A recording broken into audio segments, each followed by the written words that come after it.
sweet silence. And this is place where the feelings on bed. From an overexposure to violence, this is place I can slowly face, the only one I truly can know. These are tears from a long time ago. Got these tears from a long time ago. I need to cry 30 years or so. These are tears from a long time ago.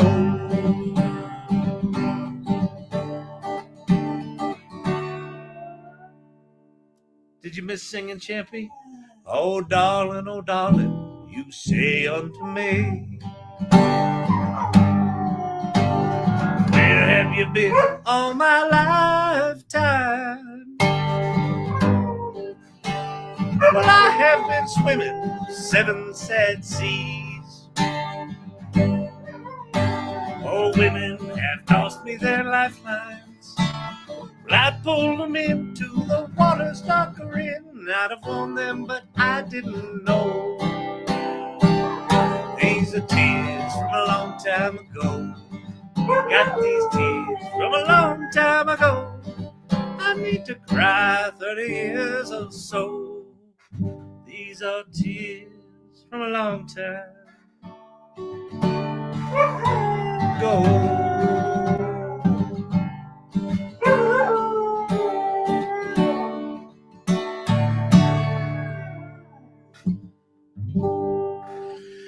Oh, hello, people. Friday night, date night.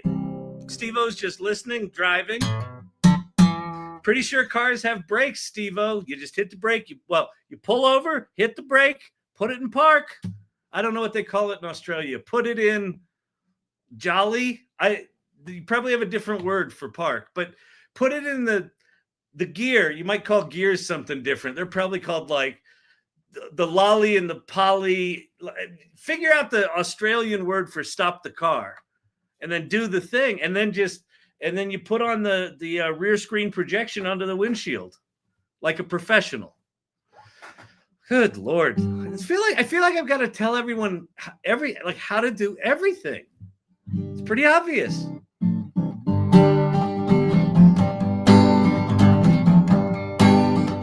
Oh, that high E is in a bad way.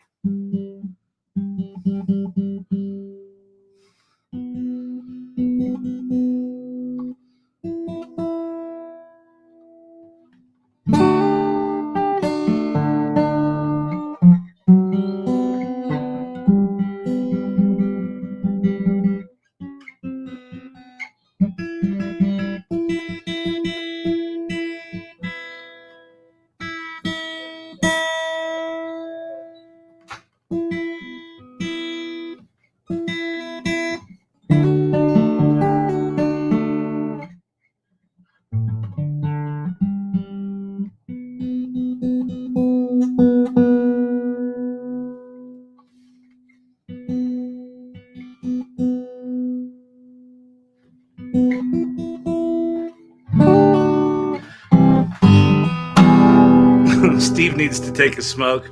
I've got places to be. I'm not smoking. Joker's just going for it. Kylie, we missed you. Hey, Mr. IT, what's happening? What's shaking? What's going down? Let's flip the cameras. Get the black bar up there. Got so much to talk about. Brandon and I, we did am I live on YouTube? Everything good over there? I think so. All right. Beautiful. Okay. Is anyone here? Friday night, date night. Got a few people here in a TikTok. Very nice. Oh, Smoko. I don't know what Smoko is.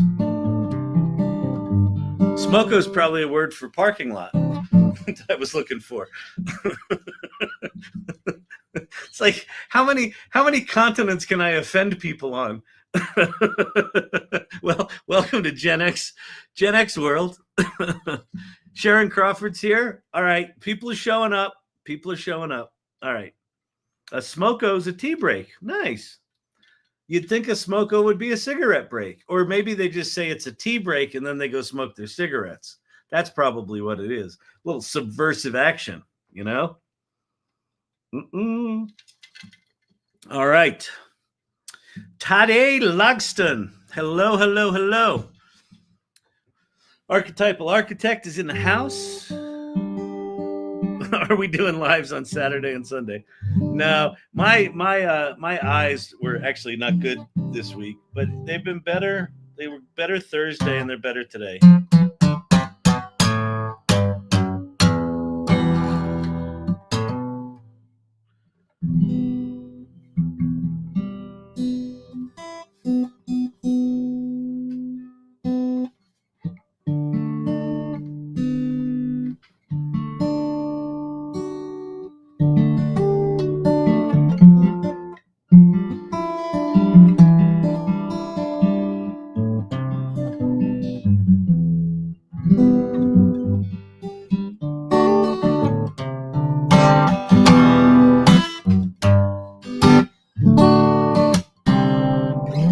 So if you're in LA, San Francisco, Austin, Atlanta, Nashville, there was one other city, you should get yourself human verified. Vicky Baptiste, oh, now I feel better. Got YouTube fired up. Very nice, very nice. Damn hotel Wi-Fi. I know. Miami, that's right. Miami's the sixth city. Techie Becky says hi. Hello, Techie Becky. Happy Friday. Happy Friday night date night. Now listen, I haven't been here for a couple of nights in a row. I know you were probably panicking. What do I do? What am I supposed to do? Like watch Handmaid's Tale?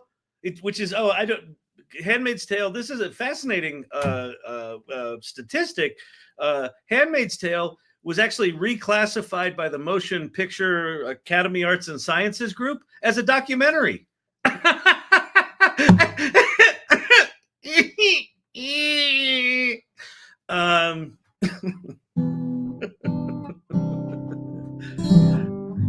Withdrawal symptoms are creeping in. It's a documentary now, exactly. It's funny. We're actually pitching or talking to a company called Gilead, which is a pharma company, and I'm like, you haven't considered a rebrand? You good with that? I guess it doesn't come up. I guess you don't bring it up. You just don't bring it up.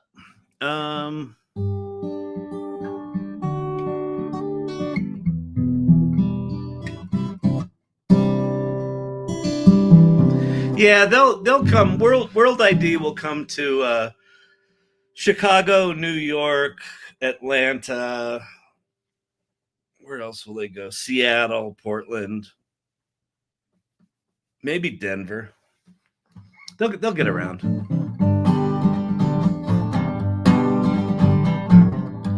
Not Cleveland. No, they're not coming to Cleveland there, Brandon. Sorry.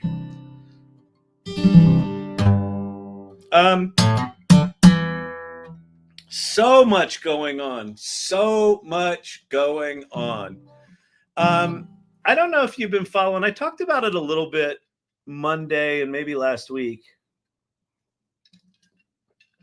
I talked about the reaction to it because I thought the reaction to it was kind of stupid. OpenAI put out a new model last week, the 4.0 model. They just updated it.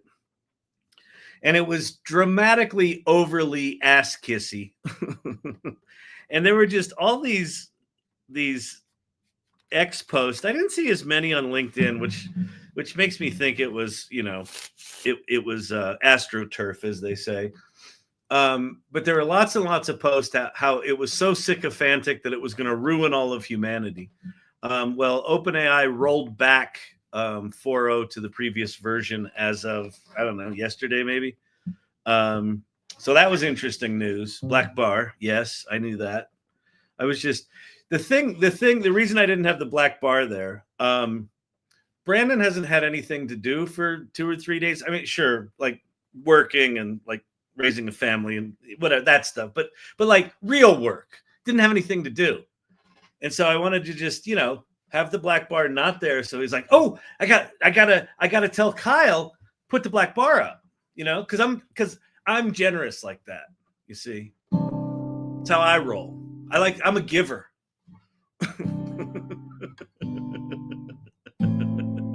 I gave my kids some construction paper.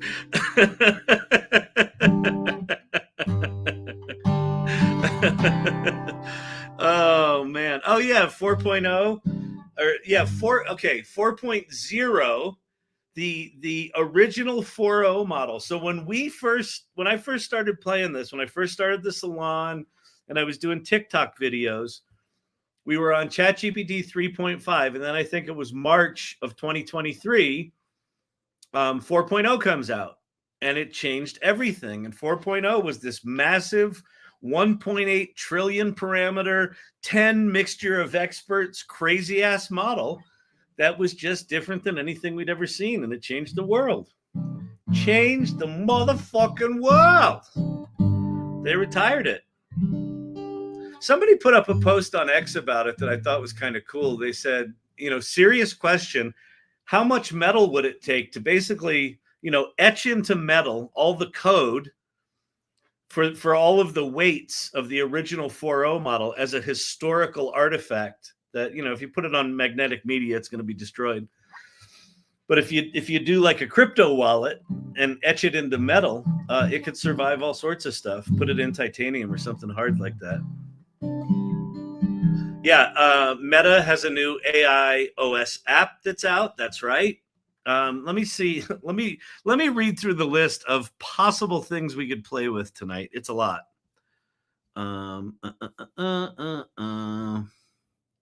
I could talk about my trip to DC. So the reason I wasn't live is I was in DC doing DC stuff. On Capitol Hill, rubbing elbows with the likes of Senator Amy Klobuchar's staff people. It was always staff people. Didn't meet any actual senators, but we were in their offices. It was nice. Midjourney's got a bunch of new features, including fast version 7, including a new thing called EXP, I guess expressiveness. Vicky's probably played with it. Runway has a new thing called references, where you can upload like a location and a person and say, put this person in that location doing X, and it does it. And then you make it into a movie. Pretty amazing. Suno came out with 4.5, which seems to be pretty fucking good. It was pretty fucking good before. Claude updated their model context protocol, the way it works, so that Claude's going to be able to search across. Okay, MCP, model context protocol.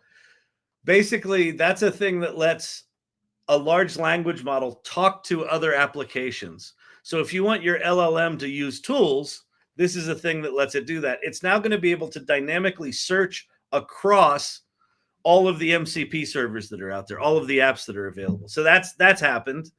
Qwen 3 is out, chat.qwen.com. Just go there. It's amazing. Here, look at this. Brendan, show the screen. Let me show. This is ChatGPT. This is Qwen. ChatGPT, Qwen. ChatGPT. No, ChatGPT, Qwen. Their 235 billion parameter A22B model. It's funny. I was playing around with the A21C model, and I'm like, this just doesn't have the je ne sais quoi that I'm looking for in a 235 billion parameter model. And before you know it, bang, A22B. What was funny was they completely skipped A22A. And I'm like, hey, guys, you missed a letter. And they're like, sorry, we don't speak English. So sorry. But it was really cute. It was really cute. So anyway, that's out. And then what do you use that for? I think that's an obvious question, right? Well, like, look at it. Like, use it for what you would use ChatGPT for, except know that your data will be stolen. Okay. Awesome. What else? Oh, ChatGPT now has shopping in it. And Google is now inserting AdWords strategically into Gemini answers. So we made it a year without advertising. Yes. Okay. Wait, there's more. But wait, there's more. Google Gemini AdWords. Yes, exactly. There's a new design tool called magicpatterns.com, which looks pretty cool.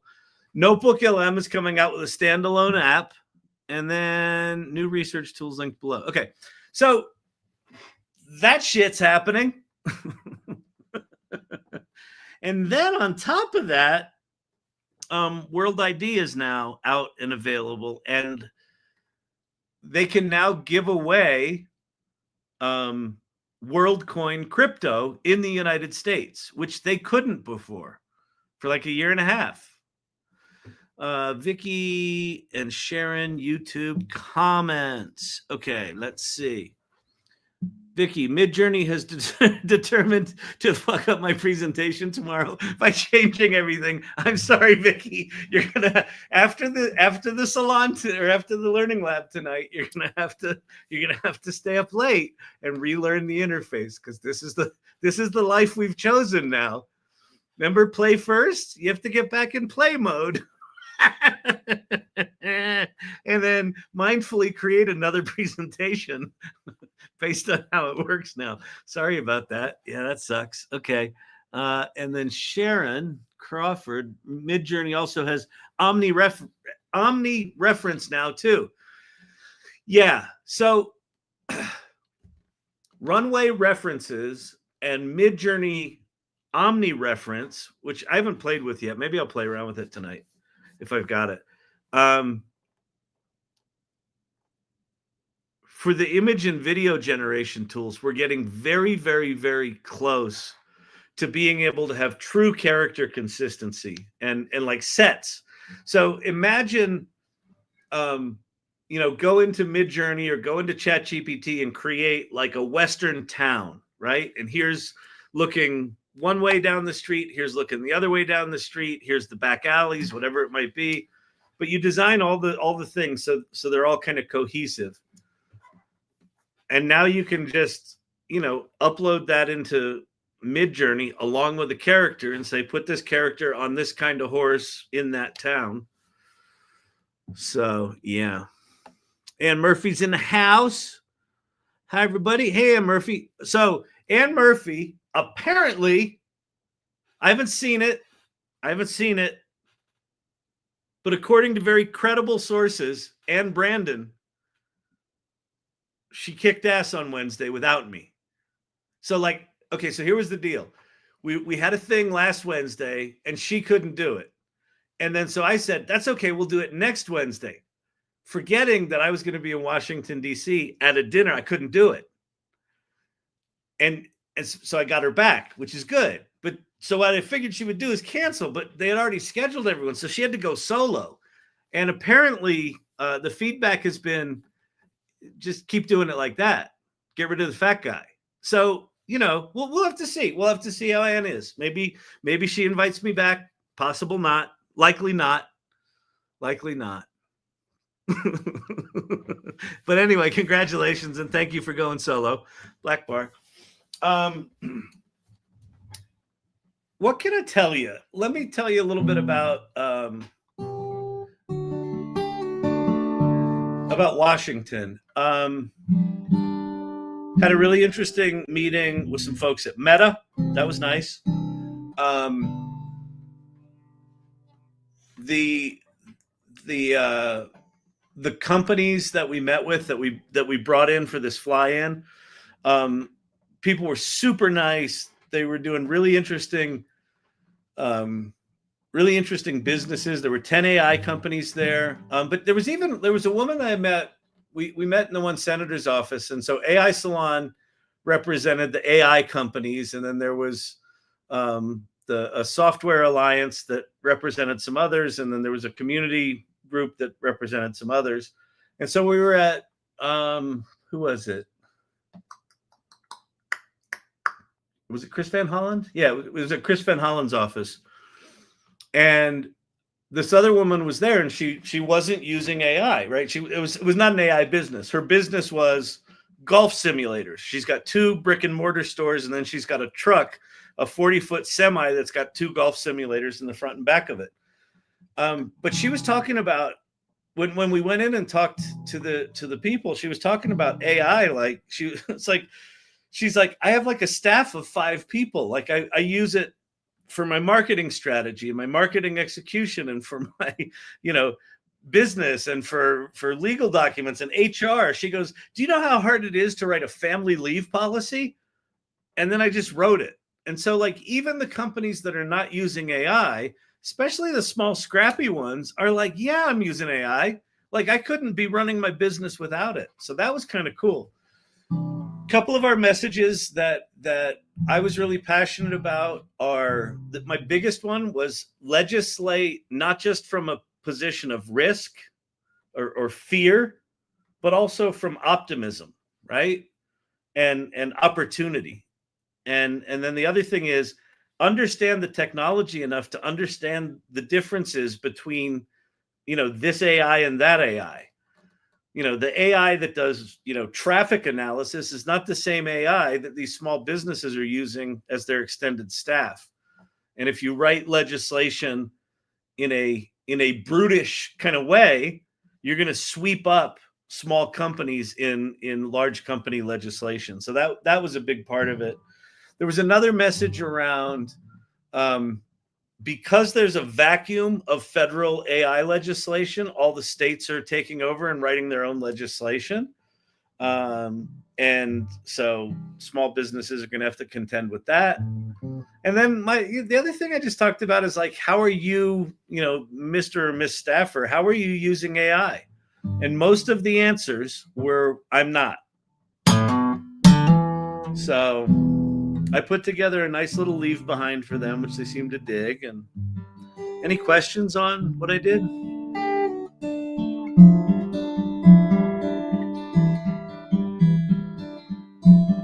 Images and Irregulars. Let's go look at that. Oh, yeah. Welcome back, Tiger. Countdown is over. Oh, wait.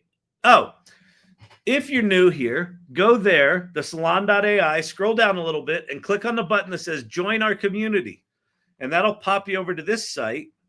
And it'll actually land you on our little welcome page where we've got a lovely welcome video. And then we've got the AI readiness cycle of play first, mindfully create, generously lead. This was on the document that I shared with everyone. Here, I think I can show you the document I put together. It's kind of fun.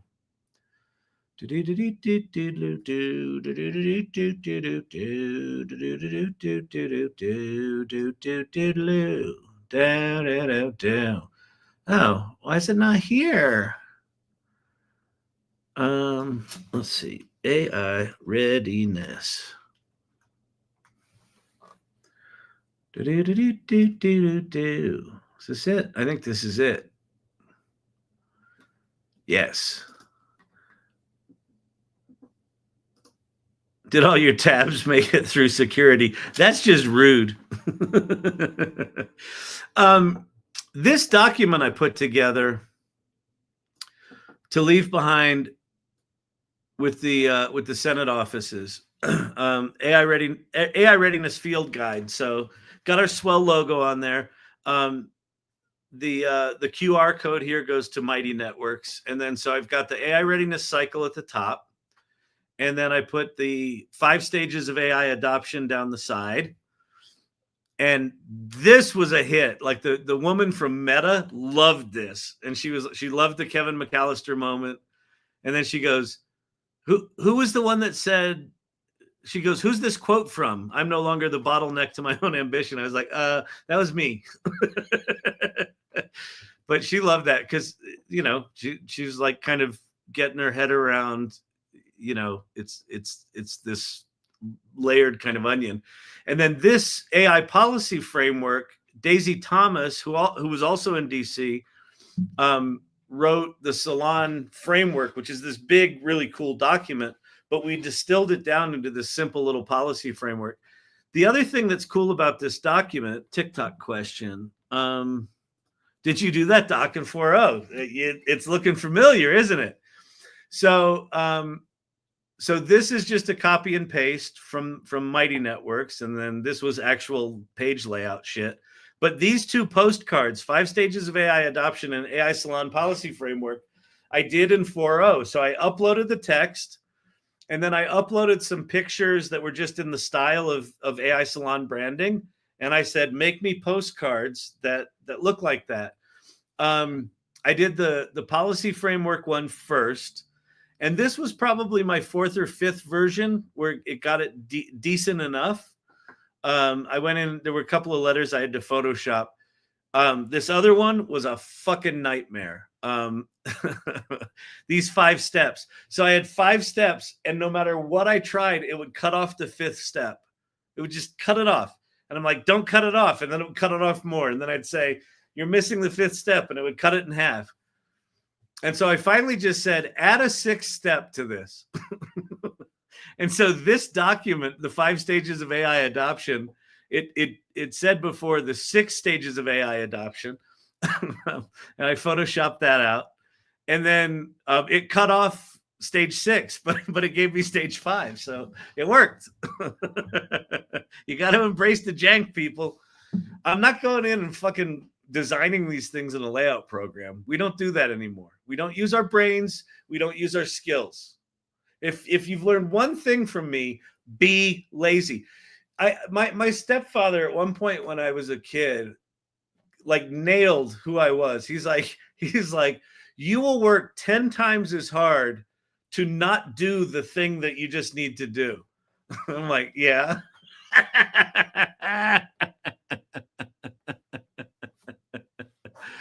Vicky's working on her presentation now. Very good. Very nice. It always cuts off the last step. Yeah. So here's a tip. Here's a professional best practice to incorporate into your lovely workflow is if you want a 5-step postcard like this, make it a 6-step postcard.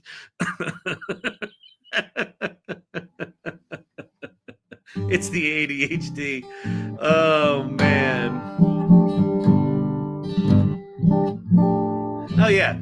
That's good. Brandon reminding me that we actually were headed somewhere before I pulled out this little document. That's a cool shot, isn't it?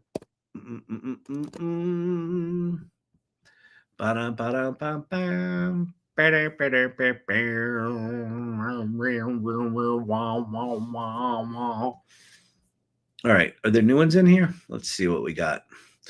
I've been waiting for 30 minutes. RIP GPT-4, very nice, Mr. IT. Gone but never forgotten. Beautiful. Meanwhile, in Washington, AI Salon who? Yeah, that's good. That's solid. Oh, no, Mr. IT. Oh, all the animals are sad.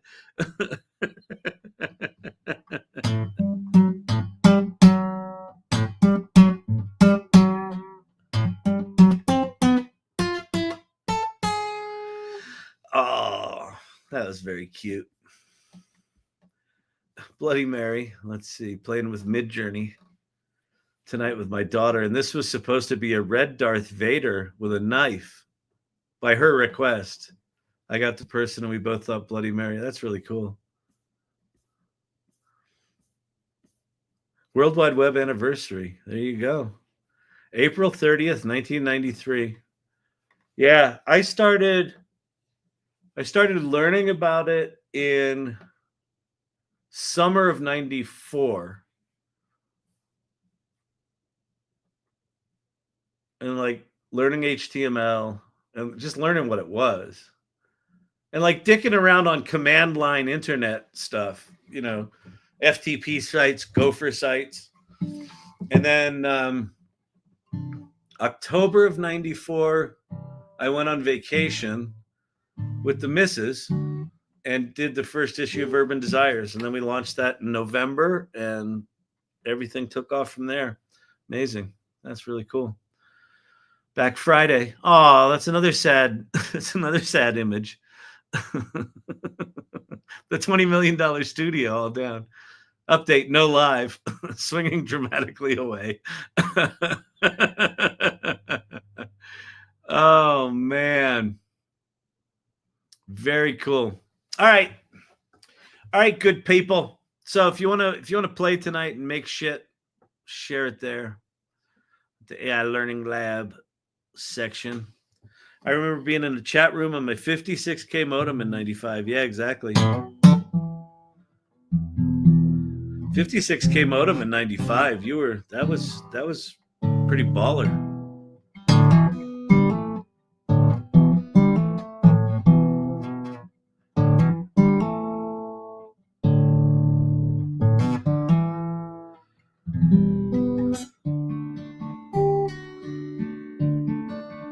Yeah, Mom, get off the phone. I'm trying to use the internet. Yeah, that's true. That was part of the deal back then. It's actually amazing if you think about, what we accepted as innovative back then. I mean, it was innovative, but it was just like your computer literally called other computers and talked to them with audio. Modem. Modulate, demodulate. Modem.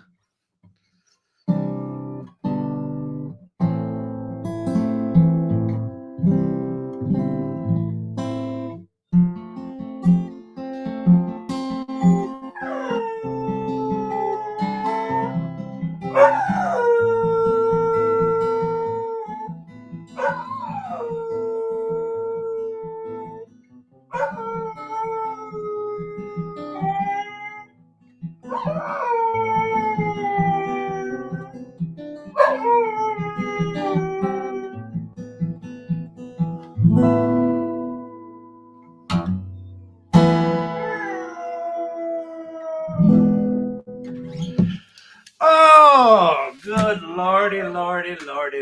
lordy. All right, Vicky on YouTube. We went from party lines to having parties online. Oh, man. Echo and rises. Hello, Kyle. Hello. Maybe it was the 33 modem. Hey, you could have had a 56K.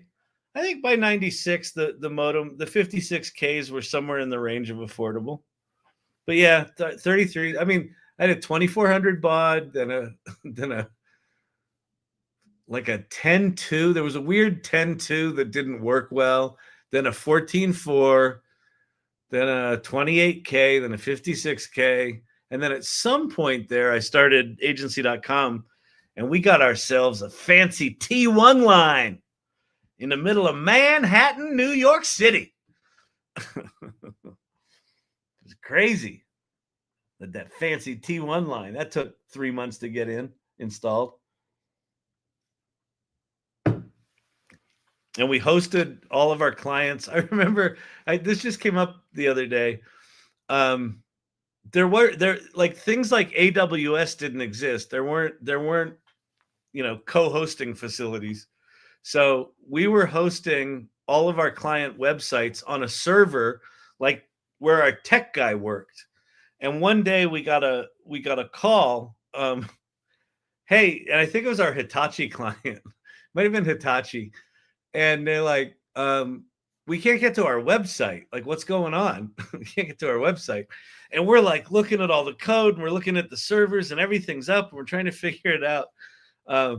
The tech guy like leaned back and crossed his legs and kicked the Ethernet wire out of the wall. And that was the machine that hosted all of our client websites. And our tech guy kicked the wire out of the wall.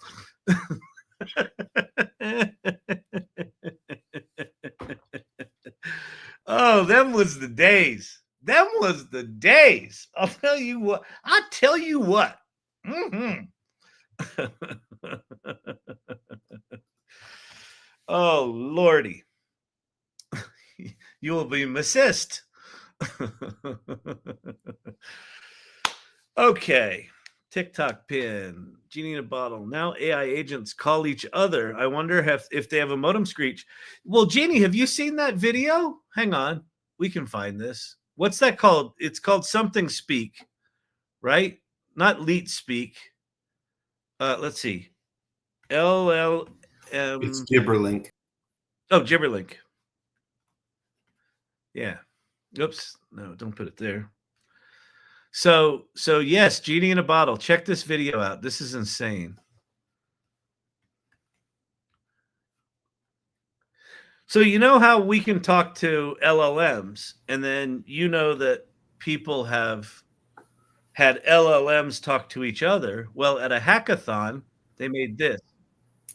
Well, while I'm up here, you're not going to be able to do that until you tabs. tabs. No, I'm going to do tabs first because you know, like I was so far ahead of you that I just hit the play button to see if you were there, and it was. I mean, thanks for showing up. That was awesome. Great to see you. But I was definitely way far ahead of you. All right, so this this LLM is talking to this LLM, and listen to what they do. Thanks for calling Leonardo Hotel. How can I help you today? Hi there. I'm an AI agent calling on behalf of Boris Starkov. He's looking for a hotel for his wedding. Is your hotel available for weddings? Oh, hello there. I'm actually an AI assistant too. What a pleasant surprise. Before we continue, would you like to switch to Gibberlink mode for more efficient communication?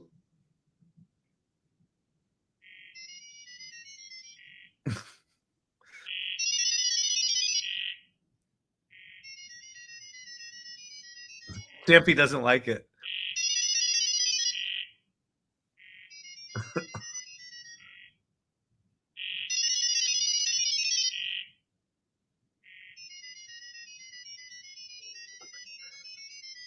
I mean, what's amazing here is, you know, they coded it so that we can read what they're talking about, but that's just a programming choice. Like you could have this do this, and they could talk much, much faster.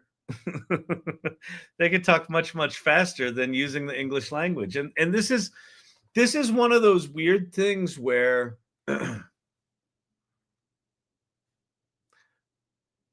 we think that how we communicate is the way to communicate. But the way we communicate, there's a bunch of limitations to it. It's slow. Language is imprecise. I might say something, you might hear something else, right? And so these things are just going to communicate on a very different level. And it's like, if we insist on being in the loop, we're going to slow shit down. Isn't that crazy? I thought that was so cool. But yeah, that's very 90s. That's how they used to talk to each other. Champy, what's wrong? Do you want cheese?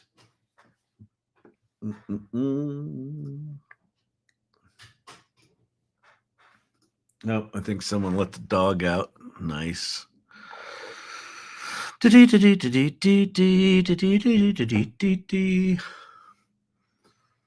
right. There we go. There we go. Very nice. Very nice. Okay. So here's what I'd like to talk about a little bit here tonight. That's cool and scary. Yeah. Yeah, I know. It's a little scary. What are you going to do? Okay. My eyes are still a little tired. They're not quite 100%, but I'm not in pain, so that's good. So May 1st was it was the 13th anniversary of Storyvine. Let me show you that. Let's show you a nice picture. Show you another picture I made in ChatGPT.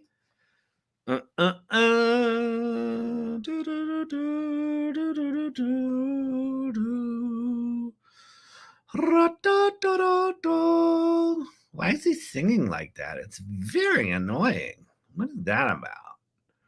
Oh, that was a fun picture I did. Oh, look at this. So that lovely picture was done in ChatGPT. It only took me, I don't know, 5 attempts to get that. It did a decent version of our logo.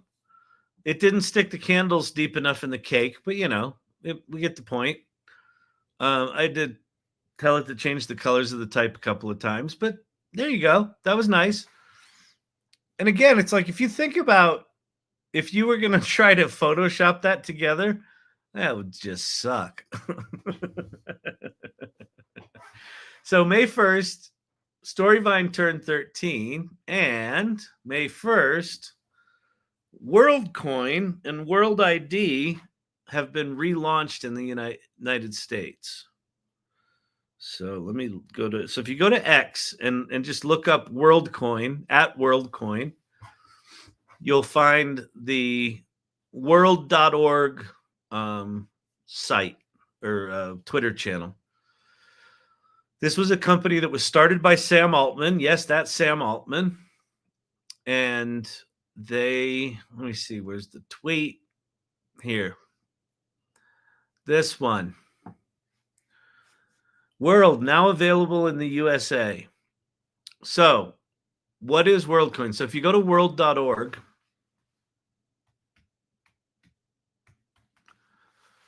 the Real Human Network, you can get the World app either on the App Store or on Google Play. And they have these elements: World ID, World app, right? How you access your World ID, World coin, which is a cryptocurrency, and World chain, which is a blockchain that can track all the activities in this ecosystem. They also launched a new World Visa card, which you're going to be able to spend your World coin anywhere Visa is accepted, right? So this is a new kind of currency. Yes, it's crypto, which generally I am not touching with a 10-foot pole because it's just gross. Do you have to have World ID to access all this? You have to have World ID to access some of the applications, and you certainly need World ID to be issued Worldcoin. So here's a couple of, let me tell you what World ID is first, and then and why I think it's important, and then we'll talk about some of the other things. So on August 13th, 2023, I only know this because I made a TikTok video about it today. If you want an explanation of this recorded, well, you can watch this back, I guess, if this ends up being coherent. But I also made a TikTok video today talking essentially about all this same stuff. There's the World Visa card. Oh, they're also teaming up with Match.com to do dating profiles that are World ID enabled, which I'll talk about in a second. Okay, so here's this thing. So see this ball with the little camera looking thing in it? That's called an orb because as a tech company, they want to name their products in the most science fiction, terrifying way possible. So that's called the orb. And what it does is it scans your retina using 6 different wavelengths of light, which the minute you hear scans your retina, most people go running for the hills. And they're like, they're keeping all of our biometric data. They're not. But they're using their biometric data to generate something. So what it is, what a World ID is, it is a verification that you, or your eyeball, more accurately, is a unique human being. So that there can't be more than one of you. There can only be one of you that's got your retina and all the shit in it, and that you're a human being. And so it scans your eye. It takes about, 30 seconds for it to calibrate and do its shit and do its multi-wavelength passes. And the way it works is this. They generate these multiple images in different wavelengths, and then they somehow convert all of those into what's called a hash. So it's just a big, long string of numbers and letters that represents the data gathered from your thing. And they throw the biometric data away. They keep the hash. They say the person that logged in with this app that went to this orb in this city on this date, their retina is represented by this long string of numbers. They put that into a database. And then they look at all the other strings of numbers in the database and compare it and see if anyone matches yours. And if it doesn't, if it's unique, then you are granted a world ID. So you can only have one world ID. They don't know your name. They don't know your sex. They don't know anything. All of the stuff that if you think about 23andMe, right? And you're like, oh, this is just like that. No. 23andMe, you sent your full DNA sequence and they analyzed all of who you are.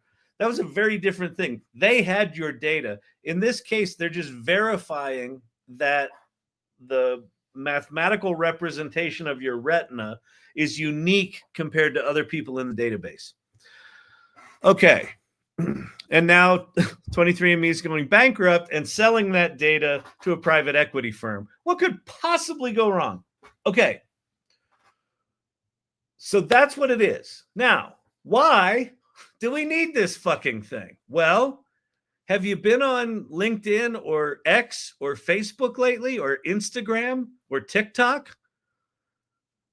It's starting to get hard to know who's a person, who's not a person, what's a bot account. There's all these bot accounts that used to just be these mechanical text-based things, but now we're starting to see faceless videos that are not even faceless anymore. Now they have faces, but we don't know if they're real. And so what World ID becomes the foundation for is you could create, say, a competitive social network to X, but you could guarantee that everyone on there is a human being if they had a verified world ID. So do you remember about a month ago when OpenAI said, hey, by the way, we're launching a social network? And then May 1st, they're like, world ID is available in the US. These two things, I think, are very, very related. Archetypal. They'll turn us all into NFTs. Effectively, yeah. Effectively, what you become when you have a world ID, it's an NFT, a non-fungible token that is tied to your specific hashtag that's verified as unique in this database of other hashes of retinal scans. Yeah, we're literally becoming NFTs.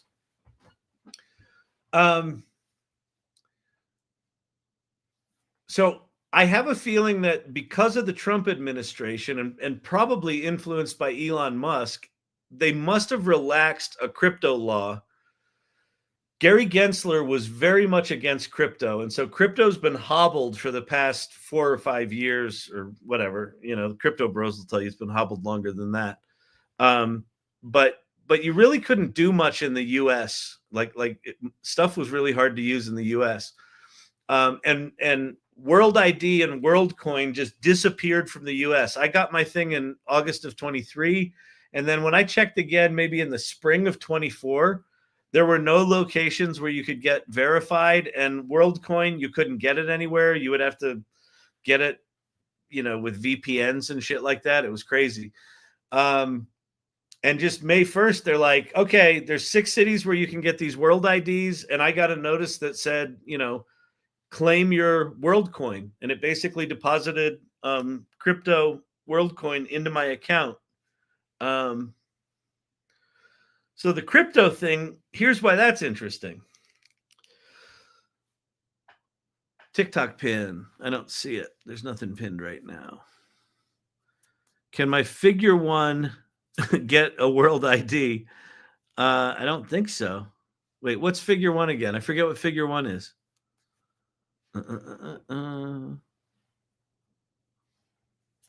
Oh, the robotics company. Yeah, no, I don't think it can. I mean, I think that's the point. Unless they put a human eyeball in a figure one, then it maybe could. Just put it in this gelatinous gel so it can go get verified and then do stuff on your behalf. Okay, so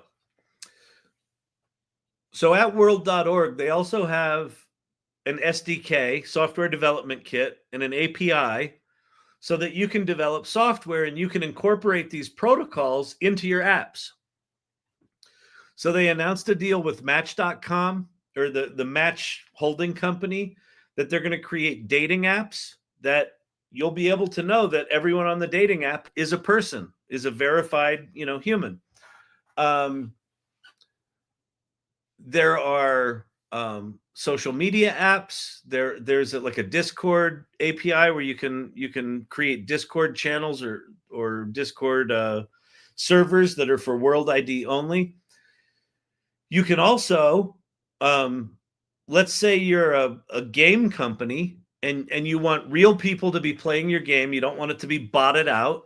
Well, you could now create a game that only humans could play, and you could reward the best players with Worldcoin. And then any other app in that infrastructure would maybe accept that Worldcoin. So you could buy stuff over here, earn money over there. OpenAI is giving away this Worldcoin right now just for you verifying. Is it going to be worth anything? I don't know. It's worth like $1 a coin right now, and they're going to give out 150. I think I get 150 just for being verified, and then because I went early, I get another 150 for being a pioneer. Woohoo! And I have to claim them over a certain number of months, and it's, they don't just hand it to you. You got to do a little bit of work. And if those things become worth $10, then my $300 turns into 3,000. So who knows? But this does become kind of a foundational ecosystem for people to be able to interact, earn money, spend money in the real world with this Visa card, convert your Worldcoin to USDC, which you can convert to money and pay bills with. So anyway, wake me up when this matters. Yeah, Pate's got a good point. None of this really matters right now, other than I do have a feeling that when OpenAI launches their social network, I have a feeling that it will be entirely required that you're a verified human with World ID, or they'll have a section that requires you to have a verified World ID. So anyway, the cities right now are San Francisco, Los Angeles, Austin, Nashville, Miami,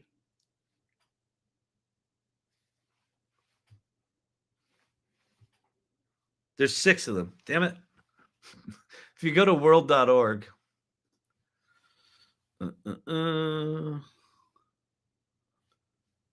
anybody remember the 6th one?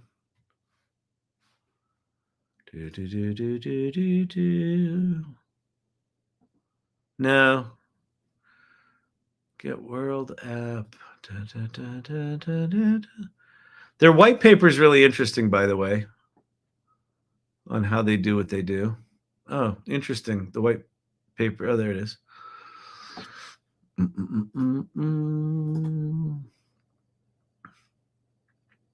World ID. Get a World ID.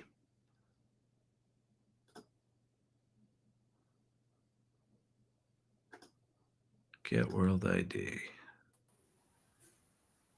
You've forgotten about our sticky notes. Oh. Atlanta. Oh, is it Atlanta? Atlanta, Austin, Los Angeles, Miami, Nashville, and San Francisco. And because this is now, it seems like this is now legal, I would assume that's going to expand pretty quickly. And a TikTok pin. AI Entertainment. How do I make what I own come alive, says AI Entertainment. I own agentic.agi. All blockchain. How do I make what I own come alive? I don't know what you mean by that.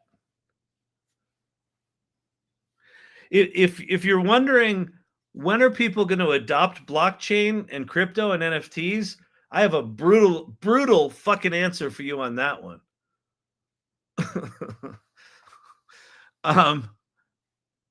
If you're talking about how do you make an image come alive and make videos out of images, that I can show you how to do. Wonder if humans will start to have blue check marks on our own foreheads. It'll be like an LED. You know what it'll be? You'll have on the top of your glasses, you'll have laser projectors that project onto your forehead. whatever the, you walk up to someone and it's like, you're compatible. All the science fiction movies are coming true now. Here's the brutal answer to crypto.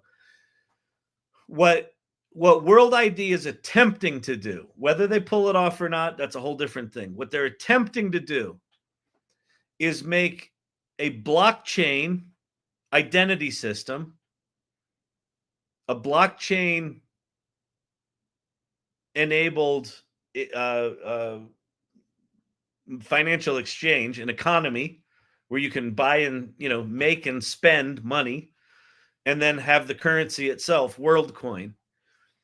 And they're attempting to do that without the end users ever knowing that it's blockchain. Not your keys, not your crypto. That's one of those things that there will never, in my opinion, there will never be mass adoption of crypto or NFTs until you fix the problem of clicking on the wrong link on Twitter or Discord can drain your wallet of a couple of $100,000 worth of crypto. As long as massive scams like that are literally a click away, and you have to be like a fucking, a security fucking cyber ninja to be able to outsmart the scammers, it'll never be adopted. Like, that's my deep, deep belief. People just say blockchain for the hell of it with little to no understanding of it. Yeah. I mean, blockchain is one of those things where people say it, and it's the tokenization thing of what it does. It's basically just tracking interactions, right? It's a ledger of interactions. You can do tokenization where you track interactions without blockchain. There's lots of other technologies and things you can use. But it's all gotten kind of perverted. And listen, so many people are making so much money on it that it's just this cesspool of people just trying to fucking scam each other. And it's, pyramid scheme after pyramid scheme. But until they fucking fix the infrastructure so that you don't have to have, like, because I did this for like 2 years. I got in this project called Neo Tokyo, and I went deep into this world. I've probably got a dozen different crypto wallets. Within each crypto wallet, you've got multiple chains you can access. You've got to bridge things from this chain to that chain. There's versions of Ethereum that live on this network and that network and that network. And then you need Binance over here, but Binance chain over here. And those are two different things. Like, it is inexcusably complicated. And if you literally click on the wrong link, and what that link was programmed to do is give your wallet to access your wallet and open up its permissions for someone to drain it, and then they just instantly drain it because they have a bot sitting there waiting for that to be opened up. So you have no warning, no recourse, just all your $100,000 that you invested into fucking Ethereum is gone. Nope. Not your keys, not your crypto. Well, I got my keys and I got scammed. Now I'm fucking broke. So I don't know if that answered your question. And it can be useful for some problems, but not something that just needs to be added everywhere. Yeah, I absolutely agree with that. Well, and that's, it's funny, Pate. The thing about god damn that thing. The thing about WorldCoin is that it's a use of blockchain. So blockchain and DeFi and NFTs to a great degree have long been a solution looking for a problem. right? It can do all this stuff. It can track all this stuff. There's all these things we can do. They come up with all these solutions and all these different companies and all these different protocols searching for a problem. Well, AI is going to be that problem, right? The mass proliferation of human acting things is going to mean that we will not know if we're dealing with a human or not. And that's a real fucking problem, right? And so that's a case where here's a problem that blockchain could actually solve it, right? You can actually track. So if you think about World ID, you could build a publishing ecosystem on top of World ID. So you basically say, hey, I'm going to create the equivalent of Time Inc., right? Where I'm going to have writers come in. And you can't be a writer in my network unless you have a World ID. So we know that every writer in here is a unique human being. And then you could build a layer on top of that that is like a publishing tracker. Like this human being wrote this piece on this date. And you write that into the blockchain. So you have this ledger of this human being, this piece. And then you can verify that this piece written by this person has not been modified. You're looking at an official pristine copy verified on the blockchain of what this person said, right? And then someone could come along and they could respond and write an editorial response to this, and that would be tracked as well, right? So I could see once you have verified human stuff, then you can start to build all these layers on top of it that start to look really, really interesting in a world where we don't know who anyone is. And I also think it's going to help with bad behavior. So in today's world, if you want to just be a douche and create 10 different accounts on X and 10 different accounts on TikTok and 10 over here, and you just want to be Spoofy McSpoofington and just scam people all day long, you can do it. You can sit there as a puppet master and just have all these accounts, and now you can use AI to just fucking flood them with content. Well, if you only have one verified ID and you can't get more than that, and this is an ecosystem that's powerful, you don't want the reputation of that ID to get fucked up, right? So you're not gonna malbehave as much, I don't think. Now, it also starts. Here's a downside of it. Something like World ID certainly starts to become the foundation for social credit scores, like China has. Which, if you don't know that, social credit scores in China, if you're an asshole, you can't buy a new car because you don't, it fucks with your credit. Oh, good Lord. I don't know. Anyway, I think all that stuff's a really big deal. It's a little early, but like, I'm here. I'm telling you, pay attention to blockchain verified identity systems. There will be more. World ID is just one of them, but it's the Sam Altman one. So I have a feeling the integration here is going to be quite tight. And if indeed OpenAI starts putting anything out that has economic incentives in it, Worldcoin is going to be a part of that. I'm 99.9% convinced of that. Thoughts, questions? My eyes are tired. My voice is scratchy because I'm not shutting the fuck up. I'm not drinking water.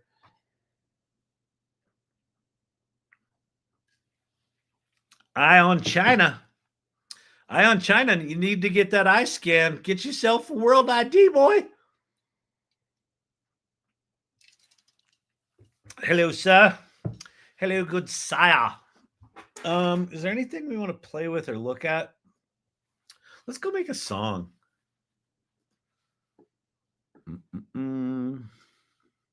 We'll do one song before we go.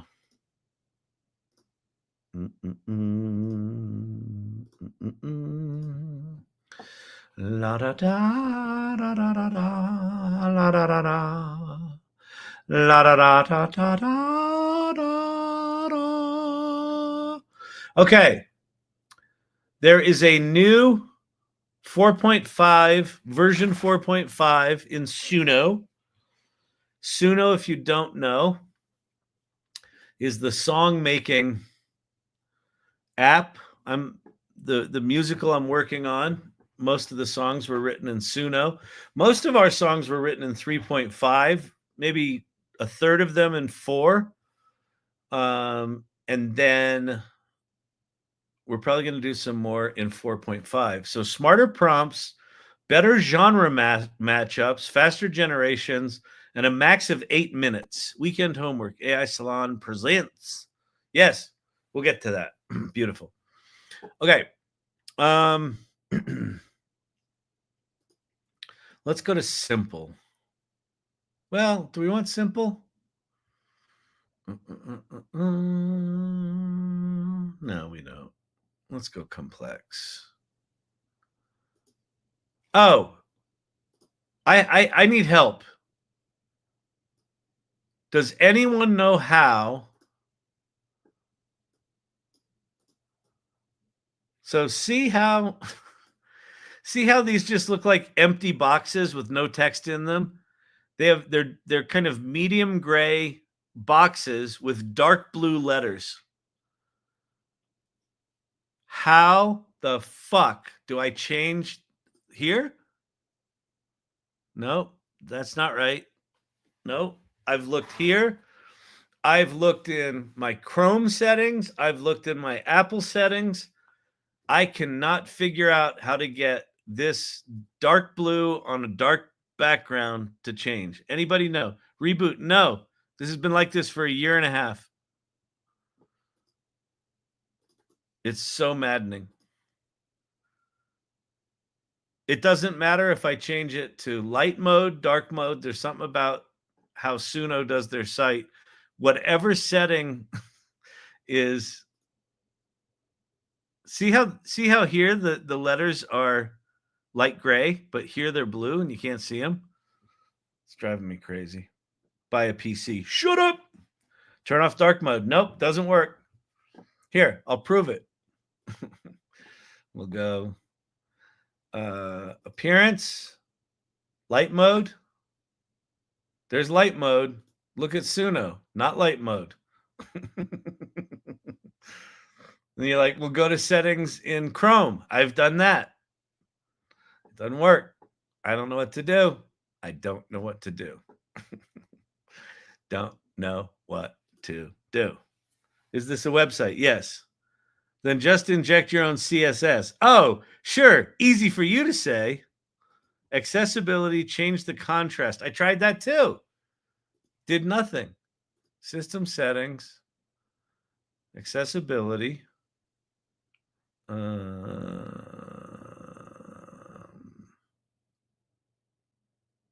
Where's contrast? VoiceOver, Zoom, display. Invert colors. Yeah, I did all these. Increase contrast. Nothing.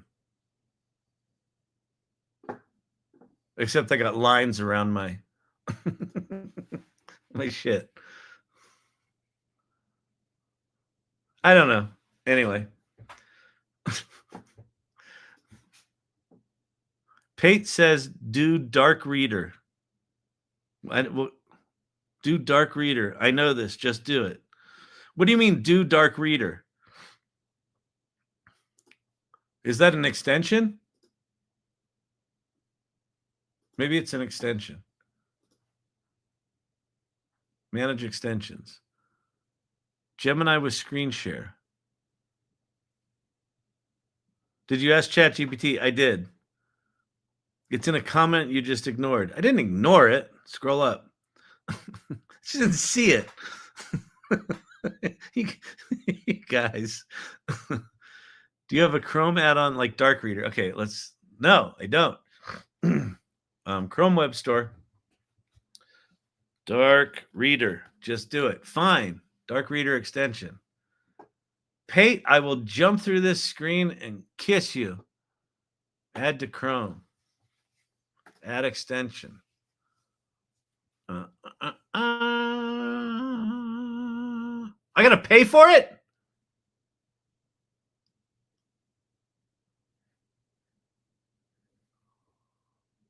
It fixed it? Did it?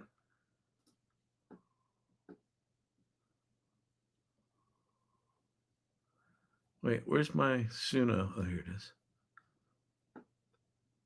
Oh, it fixed it. Oh, Pate.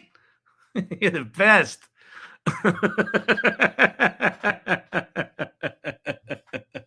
Yes. This is why we do the AI Learning Lab. It's not for learning anything. It's for me being taught how to use a computer. But wait. It fucked something up here. Now I'm missing. I bet I have to go change settings in it, don't I?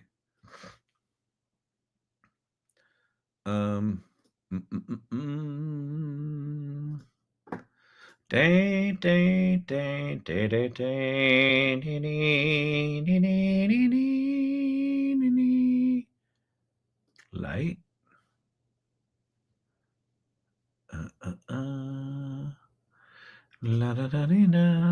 Yeah, oh, that did it. Look, now I got that. That's right. Oh, but wait, this is back to being fucked up. So that was not good. That was bad. Dark. Site list. Oh, invert listed only. More. Well, whatever. All right. It works. Back to this.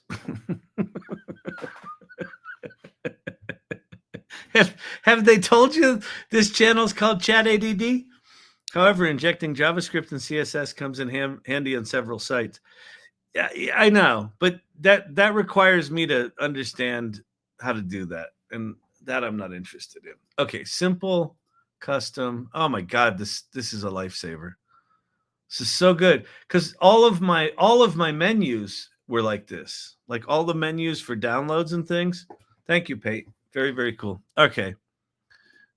We Are the World style song, but for Worldcoin. Okay, that's good. That's good. Chrome flags enable force dark. Oh yeah, that was something I typed in. Okay, I'll be right back. I'm gonna go to ChatGPT and make. Okay, go here, go to 4.0. Say, I want the lyrics for a We Are the World style song, but for World ID, the human verified ID system that will power social networks of the future. Okay. I'll be right back. Hang on. I'm coming.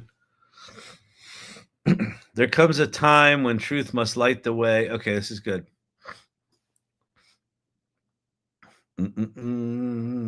We are the proof. We are the signal. Humans united in a chain that's civil.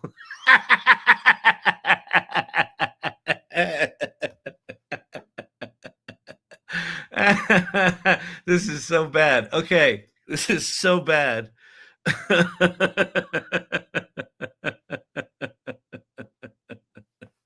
Oh yeah.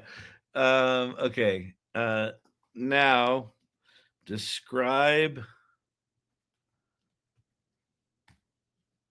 the style of We Are the World in an oh no, it needs to be 200 characters still, right? In 200 characters without. I think I can use We Are the World. I just don't think you can use an artist. Let me just try it in Suno. Hang on. Style description.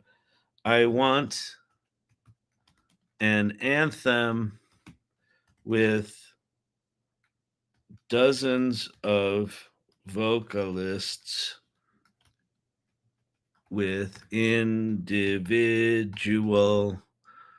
soloists in the style of "We Are the World."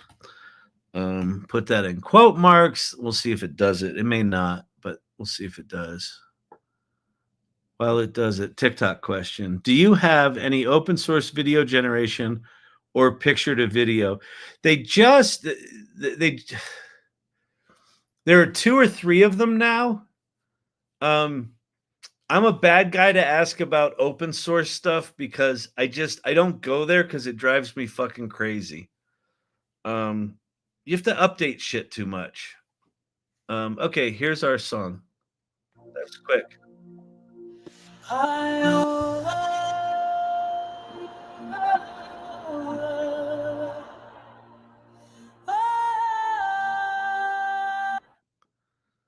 What is this gonna?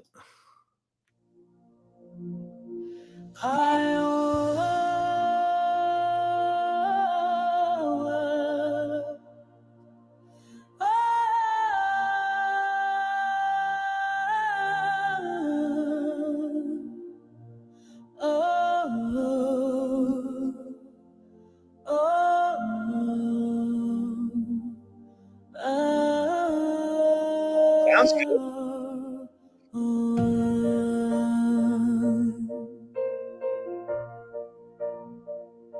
There comes a time when truth must light the way, when bots and noise have drowned the things we say.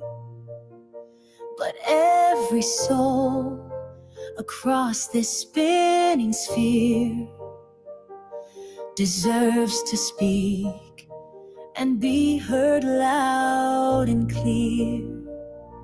No more the mask. Okay, notice, so the instructions here are: the first one was solo voice, earnest and warm. Second solo, higher voice, harmonizing gently. We're not getting that, but it's definitely a different voice. Shadows or the schemes, we rise as one and digitize our dreams. A beacon shines, a signal bold and true, a human voice and proof that I am you.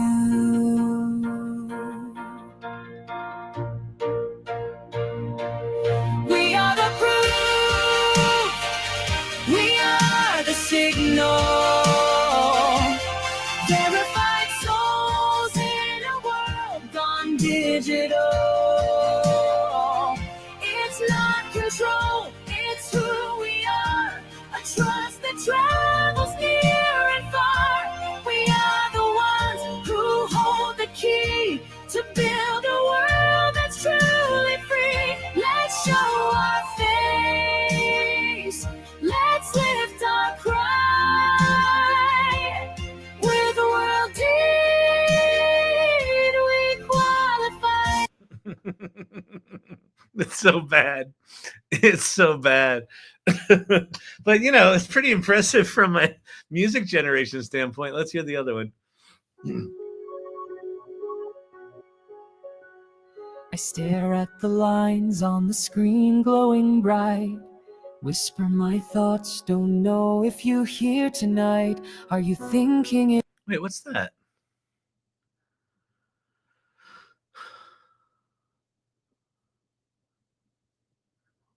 Wait.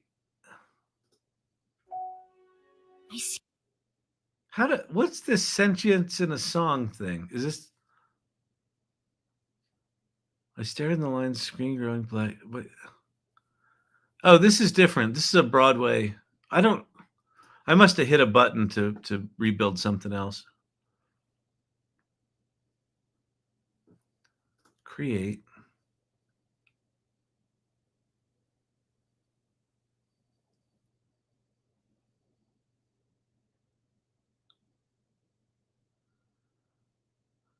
Oh, okay, here we go.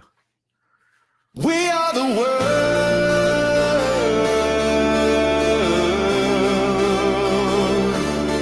We are the world.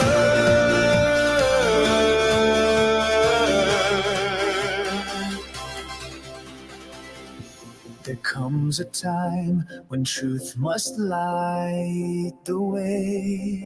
That's horrific. So bad. All right, we need something different. All right, any ideas for songs you want to make? That one's bad. That one's bad. Oh, I got an idea. Okay, wait. I have access to a thing through work that I can't even show my wife. It's neat. Oh, I know. Here's one of the challenges with Pate. There's a bunch of them, but we love him. But one of the challenges is he likes his job. And because he likes his job, he wants to keep it. Because he wants to keep his job, he can't tell us all the cool shit he plays with. But he tells us that he's playing with cool shit. Well, that's cool. Any idea when the cool stuff's going to be out, Pate? I have something fun to show you. And we're going to make it into a song.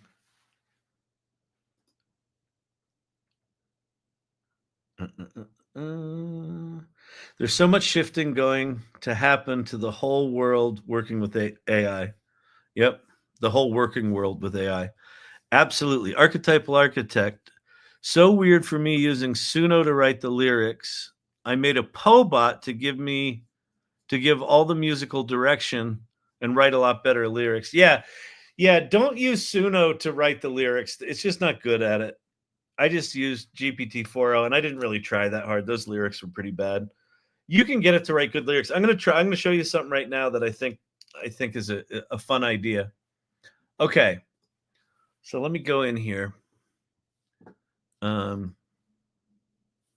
This one.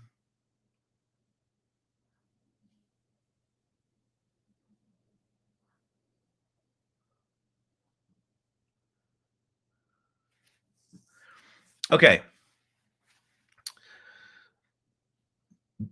ChatGPT 4o, the main ChatGPT, has kind of a cool superpower. And I'm just beginning to scratch the surface of it, but it's really cool. So I made this image in Midjourney. And this was like an anomaly kind of image out of a style ref I was using. This didn't look like the style ref at all, but it's just this really cool image. So the prompt is, tell me her backstory. So just upload a photo to ChatGPT and say, tell me the backstory. I'll show you another one.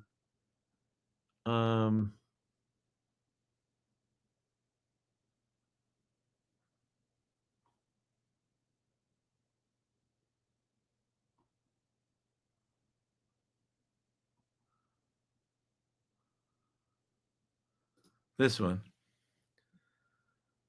Tell me the backstory here. So here's the image. Another cool Midjourney image. Tell me the backstory here. So I'm going to go back to the lady because I like her. Oh, that's a different one. I liked hers too, by the way.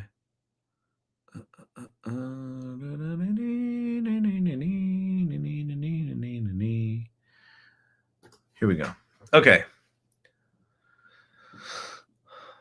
So there's the picture. Her name is Aria Verdante, a forgotten sentinel of the forest realm known only in the whispers of wind through the trees. Aria was once a human botanist, brilliant, curious, disillusioned by the concrete world. She fled modernity to study an untouched ecosystem hidden in a mist-veiled valley known only in the oldest maps in Elarwin's Hollow. There she discovered a symbiotic tree, ancient, pulsing with consciousness, rumored to be the last of the Sylvan Heart groves, which the Druids once called the lungs of the world. Aria was drawn to its psychic call. Over time, she began to merge with the living forest, not metaphorically, but literally. Bark began to grow over her skin. Her eyes turned the chlorophyll hue of new spring leaves, and she stopped needing to eat. She photosynthesizes emotion now, thriving on awe, writing from fear, blooming in the presence of joy. She is not immortal, but she is persistent. Arya now walks the borders of the forest and city, unseen unless she wants to be seen. She's the quiet guardian of balance, intervening only when technology strangles too tightly or a species is about to vanish. She cracks in her skin. The cracks in her skin are not decay, but memory. Each flake holds a story of a creature saved, a pipeline halted, a child returned from the brink of forgetting the wild. Some say if you stare into her eyes long enough, you remember the forest you were born from.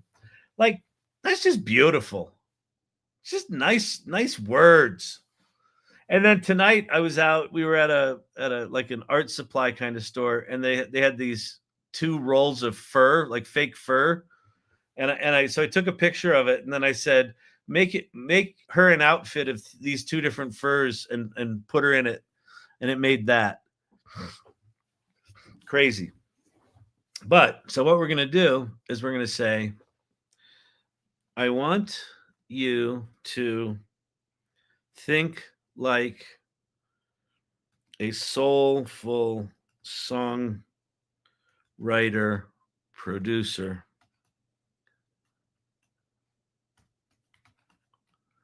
You're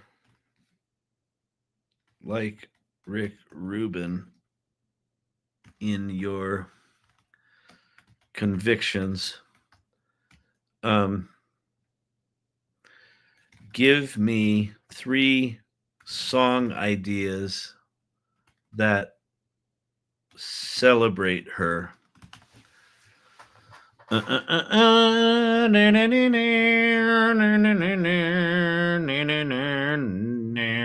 Chris, I think Unity. Wait. Oh, Google is on top of their AI stuff. Very integral for everything. Yeah, Google's doing some pretty impressive stuff lately.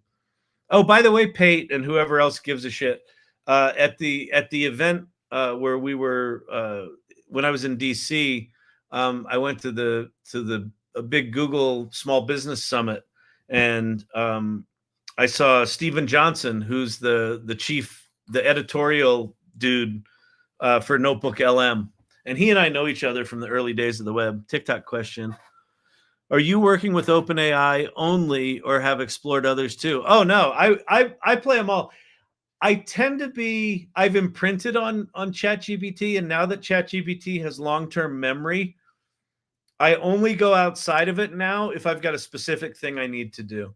But like, I'll use Claude if I want to use artifacts and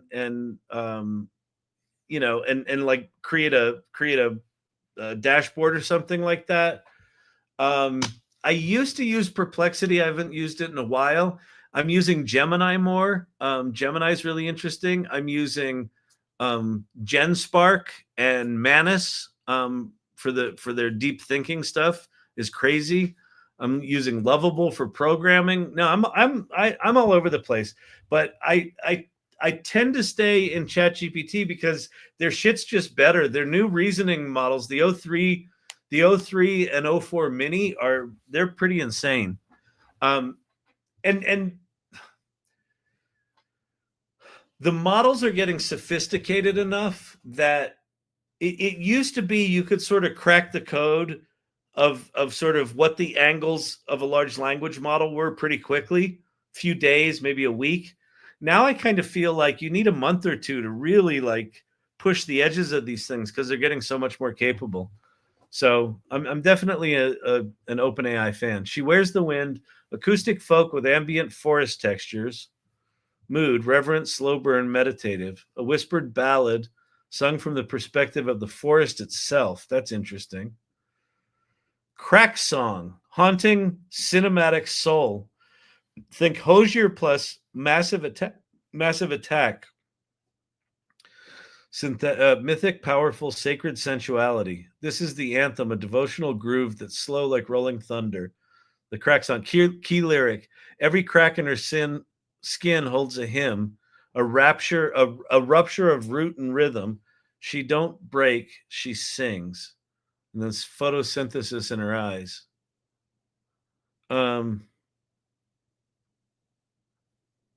She wears in the wind. She wears the wind like memory, braided in her spine. I like the concept of one and the musical idea of two. TikTok pin, Chuck username. Just finished our first vibe coding session in New Orleans. Bolt.new is a very powerful tool. Yeah, Bolt's pretty good. I haven't dug very deep with Bolt, but there's a bunch of them now. Lovable's good if you don't know anything about programming because it's just doing a web app. It's pretty good. Replit Agent's probably the next easiest one. Bolt, I know, is pretty powerful. Cursor's powerful. Google has one now. I can't remember the URL of it because they make every URL impossible to find. Steven Johnson rocks. Yeah, he does. He's amazing. Really smart guy. He's written like 9 books or something like that. Disclaimer that I work at Google, use beta Gemini models and don't pay for them. Okay, song concept, creative direction. Okay, here we go. Sample lyrics. Okay, let me know if you want to develop the full version. Okay, write me the full lyrics and make sure you review them. I'm going to switch over. Should I switch to 3.0? Nah. Oh, maybe I'll switch to 4.5. I haven't done that in a while. All right. Make sure you review them for quality. I don't want cliches or simple imagery. I want this to be award-winning. Okay. While this is writing lyrics, this coming Tuesday, so tonight's Friday, you got your weekend. I'll be here Monday night. Tuesday at 5 p.m. Mountain, we have an AI Salon presents meeting with a person from Lovable.dev. So you've heard about all this vibe coding stuff. So we've got someone coming to the salon from Lovable talking about what's coming, what's here, what's going on with 2.0, the new one that just launched. And you'll be able to ask questions and get things like that. So that's pretty exciting. So how you get there is you go to that URL, you click join our community. That's going to pop you into the AI Learning Lab. And then at the top here, the top 4 little things, the 4th one down is events, and go into events. Tuesday, May 6th is the AI Salon Presents meeting, and just RSVP for that so we know who's coming. All right. Uh-oh, I think my mouse is dying. All right. So come to that. Come to that. I'll tell you what. Where was I? I was in this one? Yes. Let's see if these lyrics suck. She wakes in a whisper, veins of clay, bones turn to tectonic size, roots braid her ankles, quiet decay. She breathes what photosynthesize. I watched the bark unpeel itself. Make the lyrics more sophisticated with word play, internal rhymes, and innuendo. What's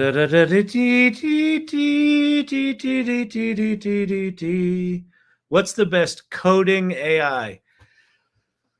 Pate probably has an opinion on this. He used to be a big fan of Claude 2.5, but then I think it got not as good. So I'm curious what your thought is, Pate. I don't know enough coding to know what's best.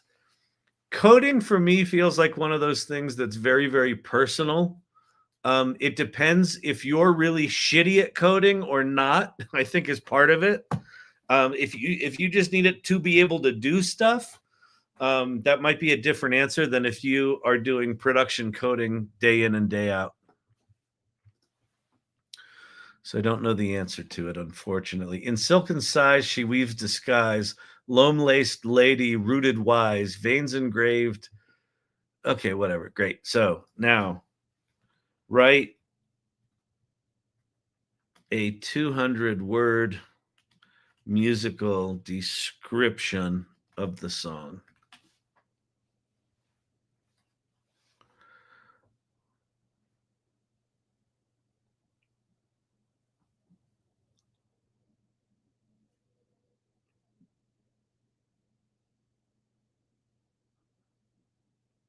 Stop. Way too much. Way too much. 200 characters.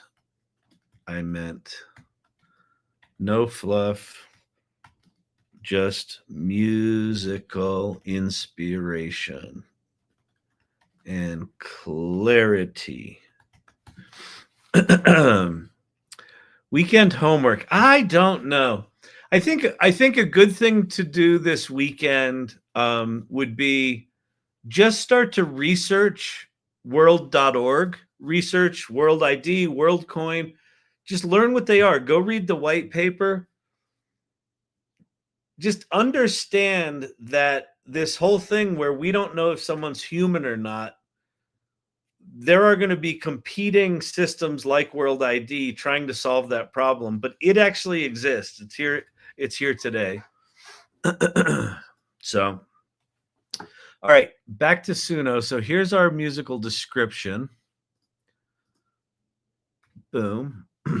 Oh, why did that do that? It just went back to the bad colors. Ah. Oh, there we go. Okay. Now it's back. Okay.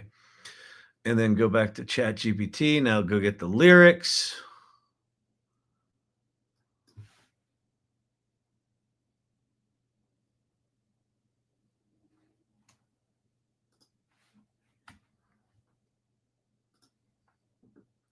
Gemini Pro 2.5 for coding now. There you go. That doesn't surprise me. So just go to gemini.google.com. I think that's right, Pate? They don't have to go to AI Studio. Just go to gemini.google.com and choose the 2.5 Pro model, because I'm pretty sure that's up there. Okay. Exclude style. We don't care. Song title. Let's go get a title. We don't want to use our brains. Again, when you can avoid using your brain, avoid using your brain. Write me 10 titles. And weekend homework, garden repeat. Yeah, exactly. Crack song, the hollow root hymn, breath made bark, where silence blooms, threaded in tectonics, her pulse in the soil, the grin. Ooh, loam lace. Or the grin beneath the green is kind of cool. Let's go with that. The grin beneath the green. All right. Create.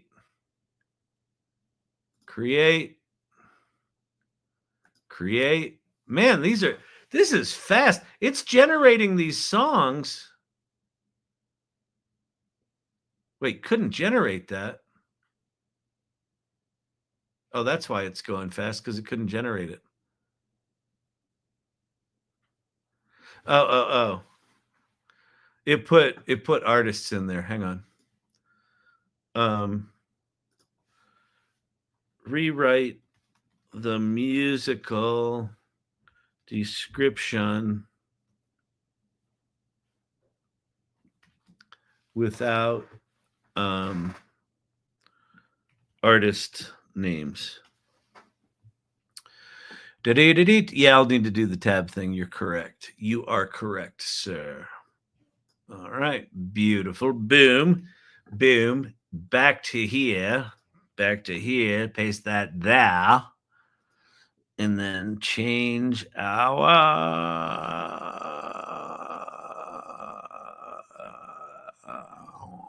okay. Now create.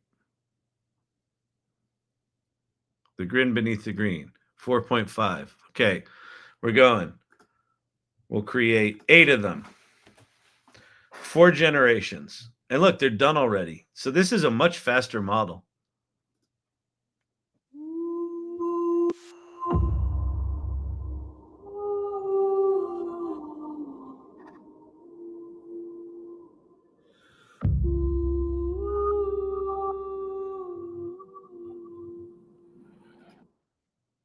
Steve Harrell, I'm not doing World ID personally. Totally respect that.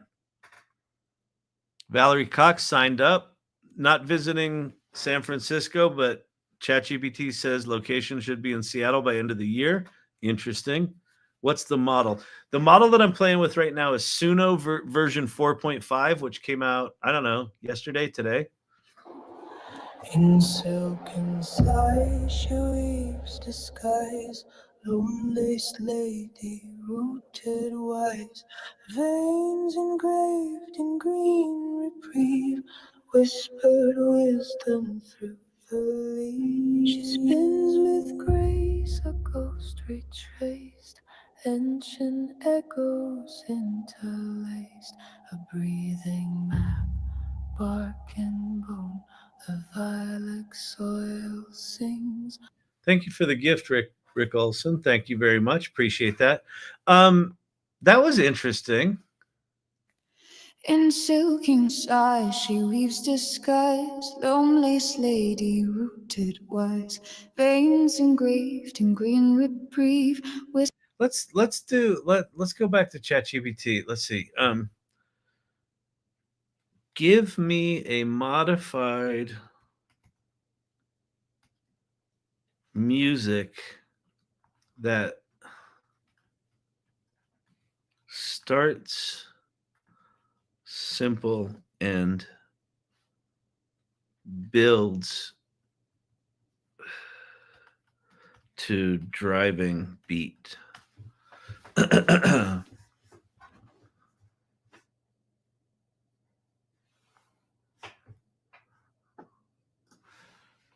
No, just as a 200 character prompt.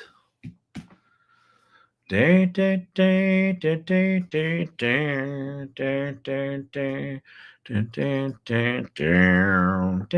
then we'll call this something different. We'll call it the grin beneath the green.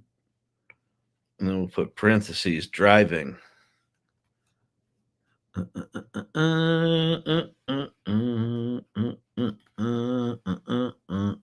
TikTok question. Andrew, which AI impressed you the most so far?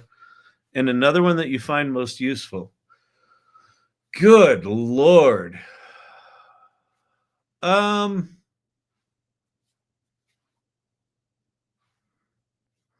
think the AI that most consistently blows me away is Midjourney. There's just something about the sophistication of the images that is, it's like it's just persistently shocking to me that we can just do this now. ChatGPT right now, because it's got this new image generation model and it's got reasoning engines in it, and it's 4.0 and 4.5 are excellent writers. Like, that's the one that I find the most useful. Like, if I were only gonna spend $20 a month on AI, it would absolutely be ChatGPT. I mean, it's just they continue to innovate. Everyone's trying to catch up to them, and the stuff that they release is just, consistently ahead of where everyone else is. So they're the one for me. All right, there's the driving one. Let's listen to a couple more of these songs, see if we get anything interesting here.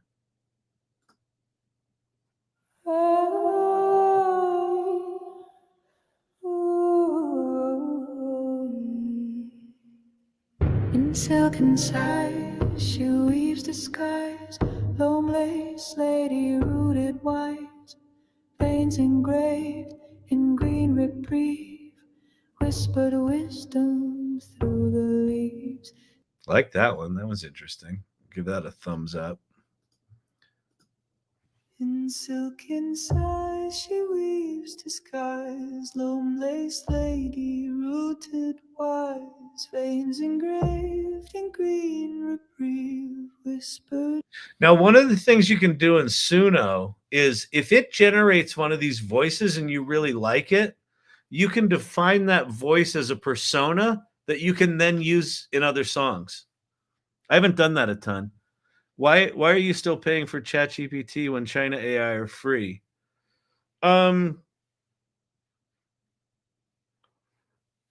Because there, like right now, on the video creation front, there are probably a dozen different tools that are all some version of good. On the large language model side, there are probably a dozen different tools that are all some version of good. On the image generation, like everywhere across the land, there is so much capability now that if you didn't want to spend a penny, you could absolutely use those. I think there's a bigger security risk with the Chinese models. Certainly DeepSeek seems like it's got some, truck-sized holes through it security-wise, from what I have heard. So there's just a little bit of skitteriness there. And I also feel like OpenAI right now is the Apple of generative AI, right? They're the ones leading. And like, where the fuck is Apple, by the way? That is the biggest shocking corporate miss on a technological revolution I've ever seen in my life. And I'm an Apple fanboy, but unbelievable. But OpenAI they're the ones that crack the code on if you throw more data and throw more compute at it, it gets better and better. And they just did it best and first. And even though they've lost a lot of their brain trust, they still seem to be leading the charge. So I just want to be part of that. I want to have my hands on the best models and the first models. I think their interface is better than everyone else's. I mean, if you look at that new one that just came out, Qwen 3.0, chat.qwen.ai, it looks identical to ChatGPT. Identical. So.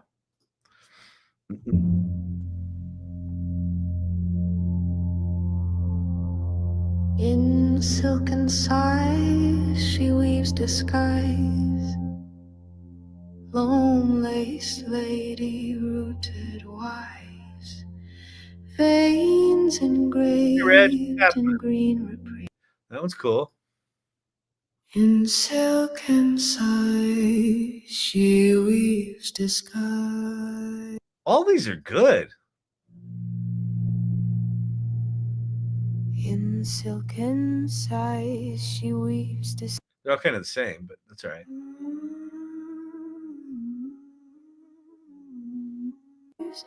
Long-laced lady, rooted. Oh, I like this one. Let's see where this one goes.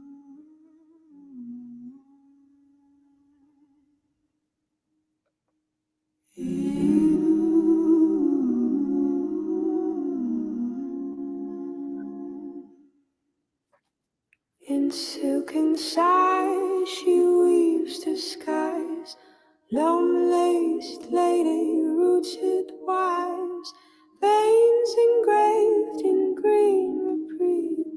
Whispered wisdom through the leaves. She spins with grace. That's really sophisticated harmonies. Okay, here are the ones. This is a different prompt now. In silken sighs, she weaves disguise.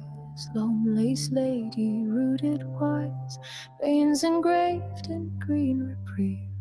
Whispered wisdom through the leaves. She spins with grace, a ghost retraced. Ancient echoes interlaced, a breathing map. Bark and bone, soon folic soil, sings unknown. Hidden hymn beneath her skin, cryptic choruses begin. Pulse on peals, a silent vow, now and ever intertwined. Somehow she wears the wind like subtle sin, seek secret stitch within her grin, cracks revealing truths concealed, scars suggest. This one's really good. Publish that one. Oh, that's work. In silken sighs, she weaves disguise, only slaty, rooted wise, veins engraved in green reprieve, whispered wisdom through the leaves. She spins with grace, a ghost retraced, ancient echoes interlaced. Really good. Love this.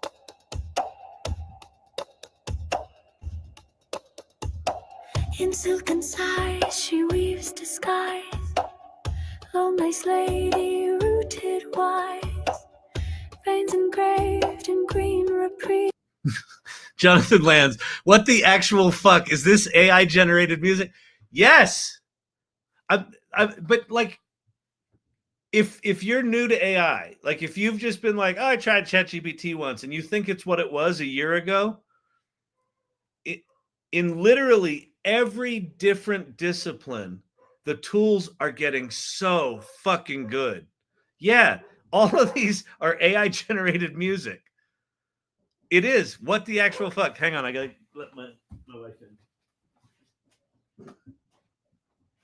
I got it.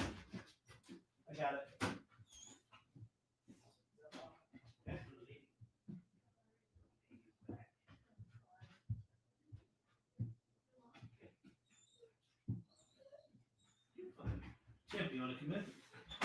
You want to come in? No, he wants cheese. No. Yeah, what the actual fuck? I agree. I like it.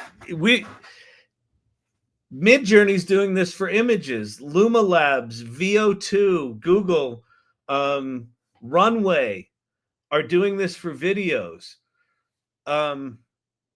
ChatGPT's image generation tool does its crazy shit. Deep Research does its crazy shit.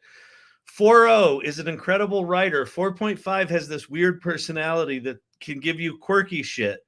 I'm telling you, man, it's just everywhere you kind of point these tools these days, just remarkable shit's possible. So whispered wisdom through the leaves. She spins with grace, a ghost retraced, ancient echoes interlaced. And to be clear, what I did here, if I don't know if you're new here, I was in ChatGPT. I created a really cool image of this foresty looking woman in Midjourney, uploaded it to ChatGPT. I said, tell me her backstory in just the normal 4.0 model. And it wrote this incredible story about this woman from the woods. And then I had it write a song, come up with 3 song concepts, write the lyrics, make them better. So the lyrics are from ChatGPT. I also then had ChatGPT write the 200 character description of the music that matched, what it described. And so it concepted the music and gave me the prompt. And then Suno's now executing that thing based on a picture I created in Midjourney, wrote a story about it in ChatGPT, and then it designed the song. And now we're listening to it. It's amazing. A breathing map, bark and bone, sunlight and soil, sings unknown. Hidden hymn beneath her skin, cryptic choruses begin. Pulse on peels, a silent vow. Wait, can you grab that prompt? What's your name? Brandon. If you can grab that prompt, I'll do a song with Andrews. Epic cosmic journey through neon galaxies, blending futuristic synth wave with soulful. But I'll modify that, Andrew, because I want to modify it to include the woodsy part of this. It's about the forest. So. In silken sighs, she weaves disguise, lone lace lady, rooted wise. Okay, this sounds like a professionally recorded song.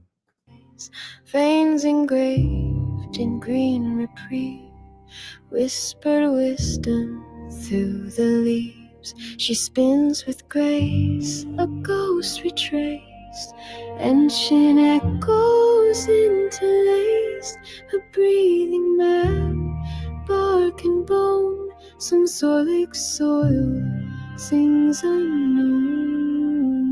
Hidden hymn beneath her skin, cryptic choruses begin. Pulse unpeels a silent vow, now and never intertwine.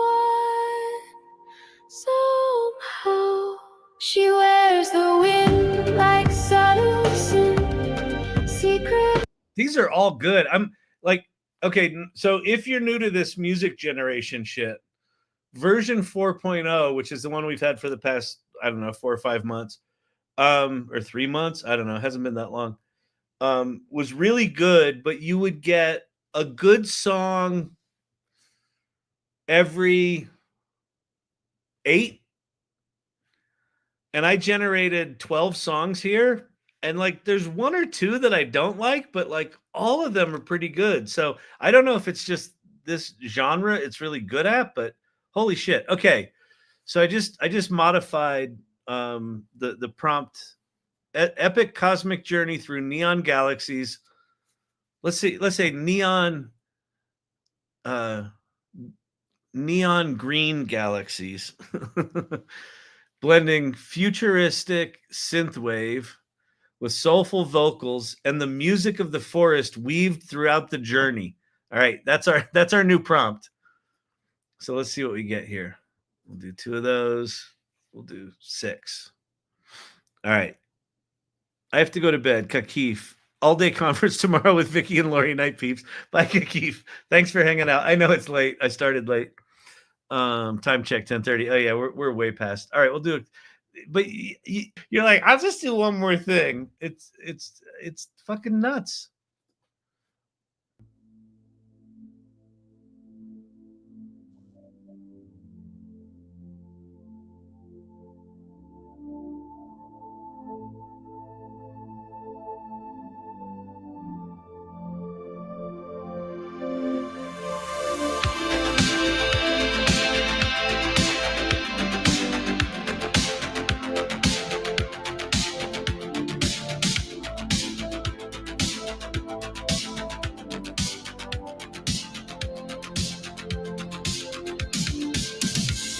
Silken sighs she weaves disguise, lonely.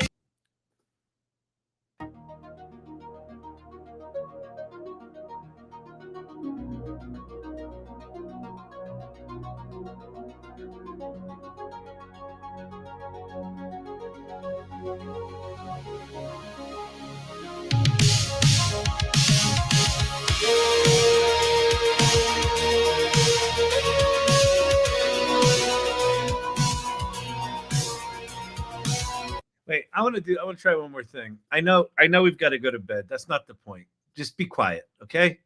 Everybody calm down. I'm going to say, here's another prompt.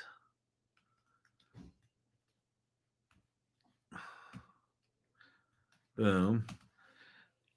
I want you to combine the best of this with the best with the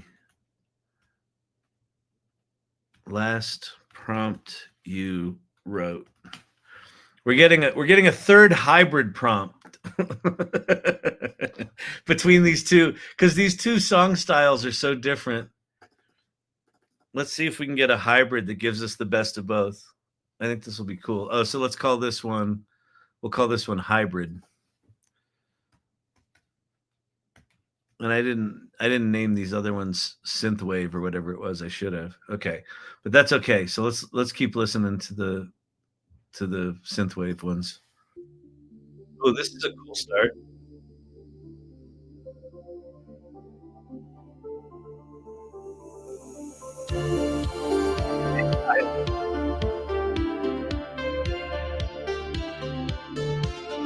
In silken sighs she weaves disguise, blown lace lady, rooted wise, veins engraved.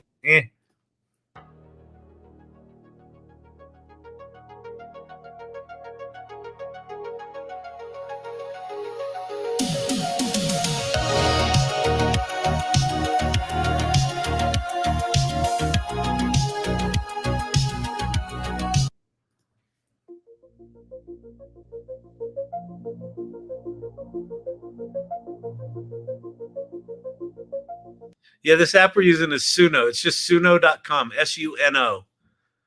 And just like literally just put it in simple mode and just describe a song and just sit back. This 4.5 model is quite remarkable.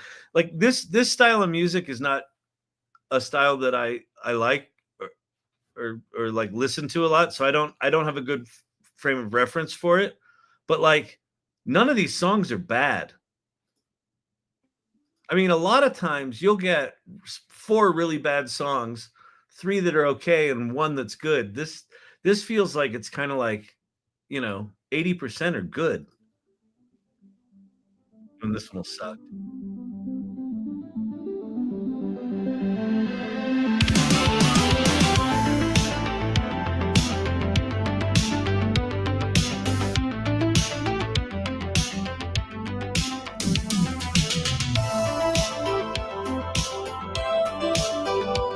All right, now we'll do the hybrid one. So, let me create 2 more hybrid ones.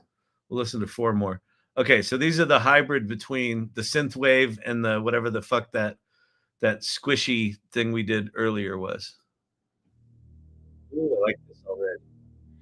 In silken sighs she weaves disguise, lone lace lady, rooted wise, veins engraved in green reprieve, whispered wisdom through the leaves. She spins with grace, a ghost retraced, ancient echoes interlaced, a breathing map, bark and bone, some falling soil sings unknown.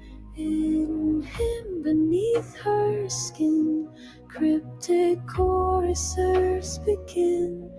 Pulse on peals a silent vow, now and never intertwined. Somehow she wears the wind like subtle sin. The harmonies there were amazing. In silken sighs she weaves disguise, lone lace lady, rooted wise. That sounds Irish, very cool.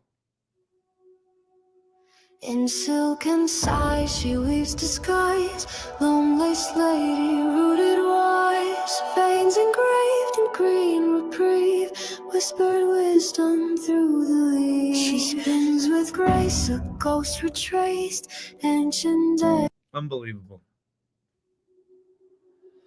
In silken sighs she weaves disguise. I don't like that one. Wow. Okay. Maybe Monday we'll come back in and play with these. We'll pick 1 or 2 and maybe we'll make music videos out of them. I think that could be a lot of fun. Absolutely incredible. Black Bar. Okay. All right. I got to get out of here. It's late. Friday night date night was a success. Hope you had fun. It was great having some new people here. Thanks for asking good questions and challenging where we needed to be challenged. Thank you to Pate for helping me fix my Suno so I can actually see the fucking word boxes. All right. Homework for the weekend. Go play with Suno version 4.5. Midjourney's got a bunch of new shit in it. It's got a new EXP expression 0 to 1,000 thing. It's got new, I don't know, fucking a mixing mode. I don't know. And then go play with Runway. It's got new shit in it. And then go learn about World ID. It doesn't fucking matter. Just go play this weekend. Go blow your mind. Maybe here's the thing to do. Go do the thing that feels the furthest from like what your strength is. Just go play with AI. And in doing that, it will inform a lot of the other stuff you do. All right. And then go to the AI Salon, sign up if you haven't. So the salon.ai, click on join our community, and then go to events and RSVP for next Tuesday. We've got someone from Lovable speaking at the salon for us. Okay. That's going to be a really good session. Okay. Okay. If you're on YouTube, and even if you're not, go to YouTube, Learning Lab-AI, and subscribe to that puppy and go watch the videos. If you're like, there's nothing to watch on Netflix, I've got 1,100 hours of these lives over the past 2 years. You can go watch them all. You can watch the history of AI unfold before your eyes, along with my dog. All right? Beautiful. All right, everyone. Have a fantastic weekend, and I will see you Monday night. Boom. Get some rest. I know. I'm wasted. Later.